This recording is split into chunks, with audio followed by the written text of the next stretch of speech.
ఇయ్యలేదు. అసలు ఒక మాటలు చెప్పాలంటే ఆ కాంగ్రెస్ అభయహస్తం అనే మేనిఫెస్టో ఏదైతే ఉందో అది ఈ శతాబ్దపు అతిపెద్ద మోసం. అది ఈ శతాబ్దంలోనే అతిపెద్ద మోసం ఏదైనా ఉందంటే కాంగ్రెస్ అభయహస్తం అనే మేనిఫెస్టో. ఒక్క వర్గం కాదు, అందరినీ మోసం చేసిండు.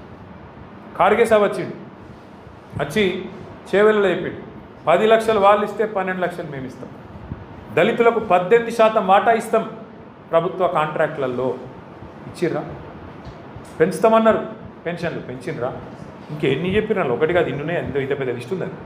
నేను ఫస్ట్ మహేష్ని కోరేది ఏంటంటే ఫస్ట్ మనోళ్ళకి నేర్పిను అలా మేనిఫెస్టోలా ఎస్సీ ఎస్టీ డిక్లరేషన్లా దళితులకు ఇచ్చిన మాటలు ఏంది? ఉత్త దళిత బందే కాదు. వీళ్ళెంత లంగలంటే ఏది పడుతుందో చెప్పుకుంటా వేరు, నోటికి ఎంత వస్తే అంత. ఆ శ్రీధర్ బాబు అంటే ఆయన రాసిండు మేనిఫెస్టో, చైర్మన్ అయిన దాన్ని. నేను అసెంబ్లీలో ఆయన లేచినప్పుడల్లా అడుగుతా, ఏమైనా నువ్వేగా చైర్మన్, నువ్వు ఇలా బాగా నడుపుతున్నావు? ఇస్తామండి అంటాడు. ఇస్తామండి అంటే నువ్వే చెప్పినావు కదా 100 రోజులు ఇస్తా అని. 100 రోజుల్లో ఇస్తా, 6 అయినా ఇటు సూర్యుడు అటు పొడిచినా అని డైలాగులు కొట్టింటే మేం కాదు. అందుకే అడుగుతున్నాం. 100 రోజుల్లో చేయలేదు కాబట్టి 600 రోజులు అయింది కాబట్టి అడుగుతున్నాం బరాబర్. అంటే వాళ్ళకు ఉక్రోషం వస్తాను.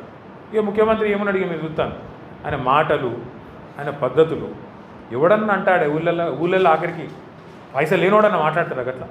లోపల బనీకి పొక్కలున్న మీదికెళ్ళి మాత్రం తెల్లంగా వేసుకొని ఏం షాన్ మే ఫరక్ నీ అని అన్నట్టు ఉంటాం. ఎవడన్నా ముఖ్యమంత్రి నేను ఢిల్లీకి పోతున్నాను కలుపుతలేరు, చెప్పులు ఎత్తుకపోతున్నామో అని అపాయింట్మెంట్ ఇస్తలేరు, ఎవడన్నా అంటాడా? అరే ఇంత అన్యాయం మాటలు. ఇంకా ఘోరం ఏంటంటే, ఇంకా ఘోరం ఏం చేస్తారా? ఆయన కోసుక తింటారా? ఏమంటారు నన్ను కోసుక తింటారా అంటే కోసుక తింటా, గొర్రెనా మేకనా లేకపోతే వాడు చికెనా? కోసుక తింటారా? నన్ను ఏం చెప్తారు మీరు అంటే నేను గద్దె మీద కూర్చున్నా, ఇప్పుడు నన్ను ఏం బిక్తారు మీరు అంటుండు. మరి ఏం బిక్తారు అంటే మరి పీకేది మనమే చూపెట్టాలి. రేపు లోకల్ బాడీ ఎలక్షన్ రానే వచ్చింది అంటే ఆయన ధీమా ఏంది? ఇప్పుడు డాక్టర్ అంబేద్కర్ గారు మన రాజ్యాంగ నిర్మాత, భారతరత్న, పాపం పెద్ద మనిషి అన్నీ ఆలోచన చేసిండు, అద్భుతమైన రాజ్యాంగం రాసిండు. కానీ గిసోంటి లంగాలు ఉంటారని ఆయన కూడా ఊహించారు.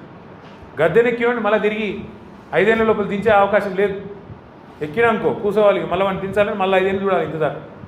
పాపం ఆయన కూడా పెద్ద మనిషి రీకాల్ వ్యవస్థ అని పెట్టలేదు. కొన్ని దేశాలలో ఉంది రీకాల్, అంటే ఇచ్చిన మాట నెరవేర్చకపోతే మళ్ళీ వెనక పిలుచుకునే అధికారం ప్రజలకు ఉంటుంది.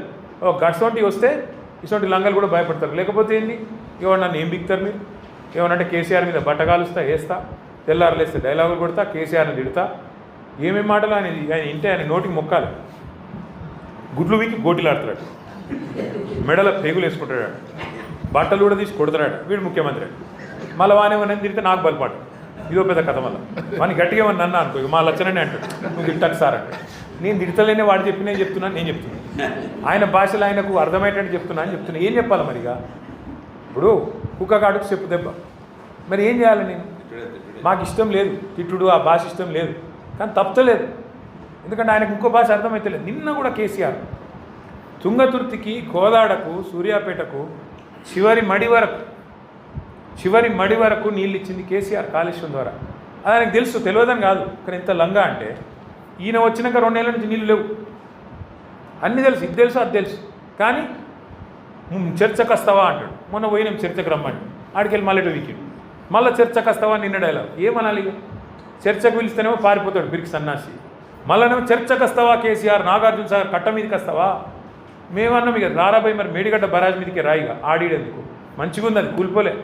నువ్వు కూలేశ్వరం అని నీకు నెత్తి బాగలేక నువ్వు అంటున్నావు. కానీ నిన్నగాకమన్నా మా జగదీశ్వర్ రెడ్డి గారు వేయచ్చు మొత్తం మేడిగడ్డ బరాజ్ మీదనే కారు నడుపుకుంటా, ఒక ఇక్కడనే కుంగింది, ఒక ఈయనే నా కారు ఉంది చూడుండ్రి అనుకుంటా ఆయన ఇలా ఆడ పెడతాడు సూర్యాపేటలో. నేనేమంటున్నా అంటే ఇంత మోసం, ఇంత దగ ఒక దళితులనే కాదు, ఏ వర్గాన్ని విడిచిపెట్టకుండా అందరికీ. ఆడబిడ్డలకు చెప్పిండు నెలకు 2500 ఇస్తాను, ఎదురు చూస్తాను. 1,68,00,000 మంది ఆడపిల్లలు 18 ఏళ్ళు నిండిన వాళ్ళు ఉన్నారు రాష్ట్రంలో. వాళ్ళందరూ ఎదురు చూస్తాను ఎప్పుడు వస్తాయి 2,500. వచ్చినాయా? 20,000 కోట్లు అన్నాడు, 42% రిజర్వేషన్ ఇస్తా అన్నాడు. ఏది దిక్కులేదు. ఒక వర్గం కాదు. రైతులకు వెంటనే రుణమాఫీ అన్నాడు, 10,000 కాదు 15,000 ఇస్తా అన్నాడు. రైతు కూలీలకు ఇస్తా అన్నాడు, కౌలు రైతులకు ఇస్తా అన్నాడు. ఎన్ని మాటలు, ఎన్ని మోసాలు. లెక్క పెడితే మొత్తం 420 ఉన్నాయి, కరెక్ట్గా 420. అందుకే నా ప్రార్థన మీతో, ముఖ్యంగా తమ్ముడు మహేష్తో, మీ అందరితో, ఒకటి మీరు సమిష్టిగా కొట్లాడితేనే, మీరు గొంతిప్తేనే అడగంది అవ్వ కూడా బోవ పెట్టదు. మొదలు ఈరోజు మీటింగ్ తర్వాత నేను పార్టీ తరఫున బట్టి విక్రమార్క గారు, ఆయన ఇవాళ డిప్యూటీ సీఎం ఉన్నాడు, ఆర్థిక శాఖ మంత్రిగా ఉన్నాడు. వెంటనే లెటర్ రాస్తా, మీ రిప్రజెంటేషన్ తీసుకొని దాని మీదకెళ్ళే లెటర్ రాస్తా. దళిత బంధు సాధన సమితి అని చెప్పి ఇట్లా రాష్ట్ర వ్యాప్తంగా ఉద్యమాలు జరుగుతున్నాయి. మరి మీరు వెంటనే స్పందించి మీరు ఇచ్చిన హామీ ప్రకారం మొదలు ఇదివరకు ప్రభుత్వం విడుదల చేసిన పైసలు విడుదల చేయాలి, ఇన్స్టాల్మెంట్లు. రెండోది ఆ ఫ్రీజింగ్ ఎత్తేయాలి. మూడోది మరి మీరు ఇచ్చిన అంబేద్కర్ అభయహస్తం మేనిఫెస్టో ఏదైతే ఉందో అందులో మీరే చెప్పారు 10 కాదు 12 ఇస్తా అని. ఎప్పటి నుంచి చాలు చేస్తావు? ఇదివరకు ఇచ్చినవి ఎప్పుడు రిలీజ్ చేస్తావు? ఇవి ఎప్పటి నుంచి చాలు చేస్తావు చెప్పాలని అడుగుతాను. అట్లే ఆయనకి యాద్ చేస్తా. కేసీఆర్ ఉన్నప్పుడు 1022 గురుకుల పాఠశాలలు పెట్టినారు. ఇలా గురుకుల పాఠశాలల్లో ప్రతిరోజు ఒక చెడ్డవారు, ప్రతిరోజు ఫలానా కాడ పిల్లలకు బోసక్కగా లేక ఫుడ్ పాయిజనింగ్ అయింది, 30 మంది అస్వస్థత, 40 మంది ఇట్లా, ఇప్పటికి 100 మంది పిల్లలు చచ్చిపోయినారు, 1000 మంది ఇప్పటికీ ఆసుపత్రుల్లో పాలైంది. నీ పిల్లలకి ఇట్లా ఎత్తుకుంటావా రేవంత్ రెడ్డి అని నేను అడిగినాడు కడుపుగాలి.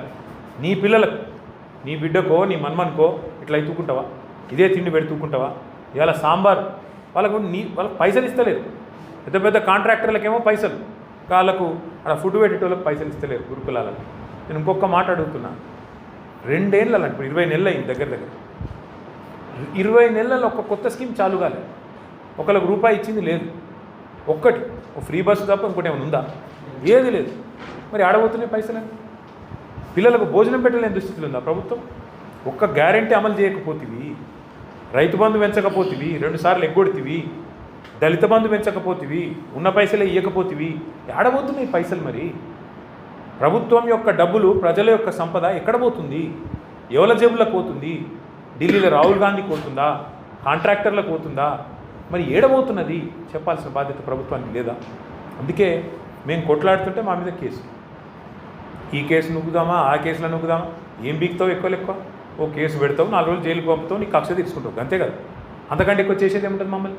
కానీ ఒకటి మాత్రం పక్క, ఆయన కేసులు పెట్టినా, జైళ్ళకు పంపినా, ఆయన ఇంకో 10 కేసులు ఇంకా పెట్టినా మేము మాత్రం ఊకోము. ఖచ్చితంగా కేసీఆర్ గారి నాయకత్వంలో అందరం సమిష్టిగా మీకోసం, రాష్ట్రంలోని ప్రతి ఒక్కరి కోసం కొట్లాడుతూనే ఉంటాం. కాకపోతే మీ మద్దతు మాకు కావాలి. మీరు ఇప్పటికే 16 జిల్లాలకు పోయినామన్నారు, సంతోషం. మిగతా 14-15 జిల్లాలు కూడా మీరు పోవాలి. తప్పకుండా అందరం కలిసికట్టుగా ముంగడికి పోవాల్సిందే.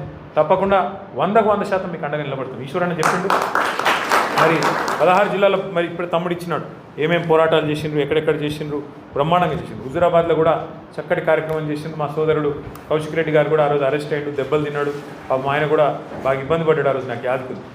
మీరు ఇంకా రాష్ట్ర వ్యాప్తంగా మీరు ఇంకా కమిటీలు విస్తరించండి. మేము మీకు పూర్తిగా అండగుంటాం, పార్టీ అండగుంటుంది. మీ కార్యక్రమం ముందు ఈశ్వరన్ నాకు చెప్పండి, అన్న ఇక వారం రోజుల తర్వాత ఇక్కడ చేస్తున్నాం, మొత్తం పార్టీ మొత్తం మీకు అండగా వచ్చి నిలబడుతుంది. మీ కార్యక్రమం కేసీఆర్ గారు మా అందరికి కూడా చెప్తా ఉన్నాడు, ఏందయ్యా మీరు దళిత బంధు మర్చిపోయినరా, ఎందుకు మాట్లాడతలేరు మీరందరూ, ఏం పుట్టింది మీకు అని చెప్పి మాకు కూడా ఎప్పటికప్పుడు సార్ చెప్తూనే ఉన్నాడు. మేమందరం కూడా మీకు అండగా నిలబడతాం. ఉదాహరణకు కూడా మీరు మంత్రులే చేయాలన్న వారం రోజుల ముందే చెప్పుండ్రి, మొత్తం పుట్టమలతో సహా ప్రతి కార్యకర్త ప్రతి చెప్పి వాళ్ళు కూడా భయపడతారు. కానీ అల్టిమేట్గా మాత్రం నేను చెప్పేది ఒకటే, ఏ ప్రభుత్వం అయినా, ఏ మంత్రి అయినా, ఏ ముఖ్యమంత్రి అయినా, ఎంత గొప్పోడైనా ప్రపంచ చరిత్ర చూస్తే మంచి మోకా ఇప్పుడు మనకు దొరికింది. లోకల్ బాడీ ఎలక్షన్ ముంగట్నే ఉన్నది. సర్పంచ్, ఎంపీటీసీ, జెడ్పీటీసీ, అట్లే కౌన్సిలర్ ఎలక్షన్లు ముంగట్నే ఉన్నాయి. నా ప్రార్థన మీతోని దళిత జాతిని తప్పకుండా జాగృతం చేయాలి, చెప్పాలి.